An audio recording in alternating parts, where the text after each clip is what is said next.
Dans un royaume lointain, où les jardins florissants et les châteaux scintillants faisaient la fierté de son peuple, vivait la belle princesse Alia, une Africaine d'origine algérienne.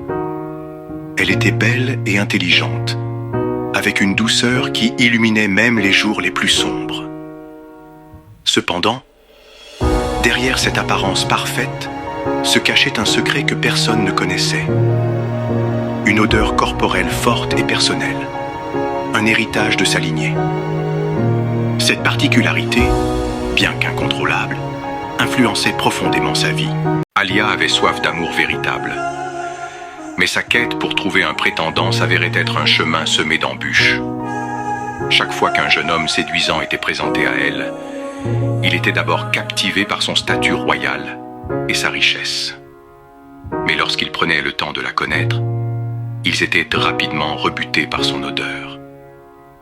Les murmures de déception et de dégoût résonnaient dans les salles du château, et les prétendants s'éloignaient, laissant Alia seule avec son chagrin.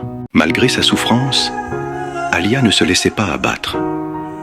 Elle passait ses journées à se consacrer à des œuvres caritatives, apportant de la joie aux orphelins et aux malades du royaume. Elle cultivait des jardins luxuriants, où les fleurs embaumaient l'air d'arômes envoûtants, espérant qu'un jour, quelqu'un pourrait voir au-delà de son odeur et apprécier la beauté de son cœur. Un jour, alors qu'elle se promenait dans le jardin royal, Alia fit la rencontre d'un jeune homme nommé Elias. Contrairement aux autres, il n'était pas impressionné par son statut. Il était un voyageur, un artiste de rue, qui cherchait l'inspiration pour ses œuvres. Curieux et ouvert d'esprit, il s'approcha d'elle, attiré par sa gentillesse et son éclat lumineux. Au début, Alia hésita à s'ouvrir à lui, craignant que son odeur ne lui fasse fuir comme les autres. Mais Elias, avec une sensibilité unique, remarqua la tristesse dans ses yeux.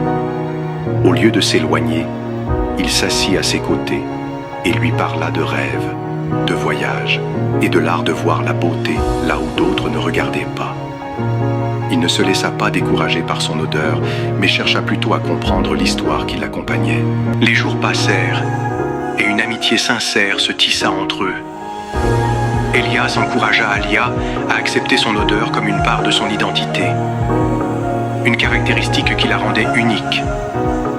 Au fil du temps, elle apprit à embrasser cette partie d'elle-même, réalisant qu'elle ne définissait pas qui elle était vraiment.